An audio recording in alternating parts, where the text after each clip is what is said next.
দুটি চোখ আছে বলে এই সুন্দর পৃথিবী দেখতে পাই। চোখ দুটি না থাকলে পৃথিবী অন্ধকার, মা দেখতে পাবো না, কোরআন দেখতে পাবো না, পৃথিবী দেখতে পাবো না, বাপ দেখতে পাবো না, সন্তান দেখতে পাবো না, দুনিয়াটা মিথ্যা হয়ে যাবে, ঠিক কিনা?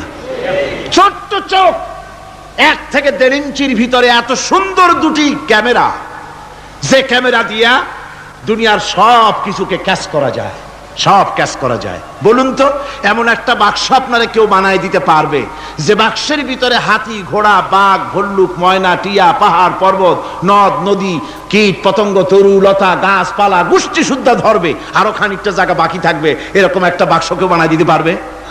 পারবে না। এমন একটা বাক্স পৃথিবীর কোন মিস্ত্রি বানাতে পারবে না। কিন্তু আল্লাহ রাব্বুল আলামিন আপনার আমার কপালের নিচে 1 থেকে 1.5 ইঞ্চির ভিতরে এমন 2টা ফিল্ম বক্স তৈরি করে দিয়েছেন, যা দিয়ে তাকাবেন আপনি কোটি কোটি মানুষ দেখবেন, পাহাড় দেখবেন, সমুদ্র দেখবেন, সূর্য দেখবেন, চন্দ্র দেখবেন। এত কিছু দেখার পরেও চোখের ভিতরে আরো খানিকটা জায়গা ফাঁকা থেকে যায়। কি বিরাট নিয়ামত এই চোখ আল্লাহ পাক আমাদেরকে দান করেছেন।